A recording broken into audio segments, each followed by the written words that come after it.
तो कहानी की शुरुआत होती है और हमारी सिस्टर फर्नांडा को दिखाया जाता है जो कि कुछ गधों को लेकर चर्च में जा रही थी। और दूसरी तरफ हमें सिस्टर अलेक्जेंड्रा को दिखाया जाता है जो कि अपने रूम में बैठकर कुछ कर रही होती है। और यहाँ पर हमें पता चलता है कि ये अपने चर्च वाली लाइफ से पूरी तरीके से बोर हो चुकी हैं, इसीलिए वो यहाँ से बाहर जाकर अपनी पूरी जिंदगी जीना चाहती हैं।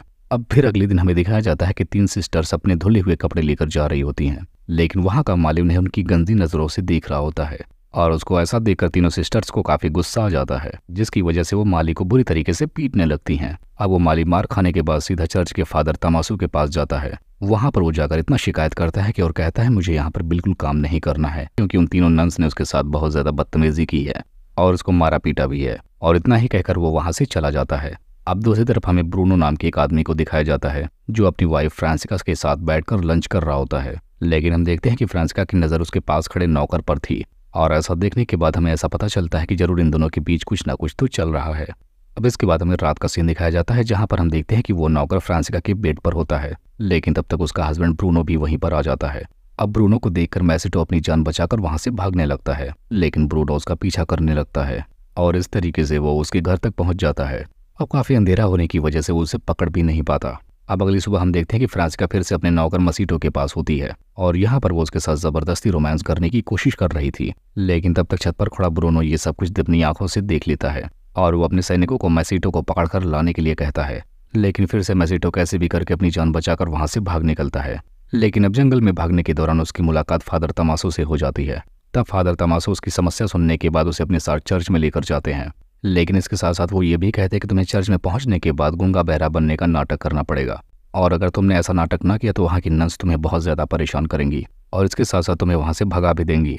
अब इसके बाद हम देखते हैं कि फादर उसको लेकर चर्च में आ जाते हैं और उसकी मुलाकात मारिया से करवाते हैं, जिसके बाद सिस्टर मारिया उसे यहाँ पर मसीटो को माली की जॉब देती हैं। और अगले ही दिन देखते हैं कि मसीटो अपना काम कर रहा होता है और तभी वहां पर अचानक से सिस्टर फर्नांडा भी आ जाती हैं और तभी वो मसीटो के गले पर हथियार रखकर उसके बारे में पूछताछ करने लगती हैं। लेकिन तब तक वहां पर सिस्टर मारिया आ जाती है और उन्हें बताती हैं कि ये आदमी गूंगा बहरा है और यहाँ का नया माली है और इसका नाम मैसिटो है। अब अगले दिन हम देखते हैं कि मसीटो जमीन की खुदाई कर रहा होता है। तब तक वहां पर सिस्टर अलेक्जेंड्रा आ जाती हैं और यहाँ बैठकर वो मसीटो के साथ बातें करने लगती हैं। अब मसीटो से थोड़ी देर बातें करने के बाद अलेक्जेंड्रा का दिमाग खराब होने लगता है, जिसके बाद वो अपना होश खो देती हैं, लेकिन कुछ कर पाती इससे पहले चर्च की घंटी बजने लगती हैं, जिसके बाद अलेक्जेंड्रा मसीटो को सॉरी बोलकर वहां से जाने लगती हैं। अब इसके बाद हमें दिखाया जाता है कि दोनों नन्स कपड़े धो रही होती हैं। तब तक वहां पर अलेक्जेंड्रा भी आ जाती है। तब ये दोनों नन अलेक्जेंड्रा से पूछती हैं कि आखिर तुम्हारे कपड़े इतने गंदे क्यों हो गए हैं। तब वो बताती है कि उस गूंगे माली मसीटो की गड्ढा खोदने में मदद कर रही थी, लेकिन उसके मुंह से ऐसा सुनने के बाद इन दोनों नन्स को यकीन नहीं होता कि वो कैसे मसीटो की मदद करने चली गई, क्योंकि इन दोनों ने आज से पहले अलेक्जेंड्रा को कोई भी काम करते हुए नहीं देखा था। अब इसके बाद हम देखते हैं कि शाम के टाइम ये दोनों नन्स मसीटो के कमरे पर पहुंच जाती हैं और यहाँ पर ये दोनों नन्स मिलकर उसके साथ अपनी प्यास बुझाती हैं और फिर वहां से रफू चक्कर हो जाती हैं। अब इसके बाद हम देखते हैं कि मसीटो भी मजे लेने के लिए खुद से अलेक्जेंड्रा के कमरे में आ जाता है, लेकिन यहाँ पर तो हमेशा अलेक्जेंड्रा की किस्मत ही खराब रहती थी, क्योंकि वहां पर तभी कमरे में एक बुढ़ी नन आ जाती है और अलेक्जेंड्रा फौरन मसीटो को छोड़कर फटाफट अपने कपड़े सही करने लगती है, जिसके बाद वो जाकर उस बुढ़ी नन की मदद करने लगती है। और इधर मसीटो जल्दी से बेड के नीचे छिपा हुआ था, जिसकी वजह से वो बुढ़ी नन उसे देख भी नहीं पाती। जिसके बाद हम देखते हैं कि फर्नांडा मसीटो के कमरे में आ जाती है, क्योंकि वो भी उसका लेना चाहती थी, लेकिन इसी दौरान वहां पर एक और नन आ जाती है, जिसे देखकर फर्नांडा भागकर जल्दी से एक कमरे में छिप जाती है।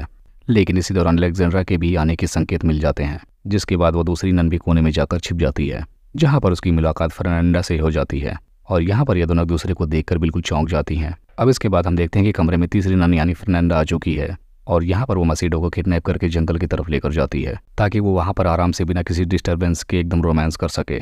अब इसके बाद ये दोनों नन्स भी उसका पीछा करने लगती हैं। अब ये दोनों जब जंगल में पहुंचती हैं तब उन्हें पता चलता है कि वहाँ पर आग जलाकर बहुत सारी नन्स मसीटो के अगल बगल नाच रही हैं और ऐसा देखने के बाद अलेक्जेंड्रा को पता चल जाता है कि वहाँ पर वो लोग मसीटो की बलि देने वाले हैं। लेकिन तब तक वहाँ पर अलेक्जेंड्रा भी पहुंच जाती है और फर्नांडा को मसीटो की बलि देने से रोकती है।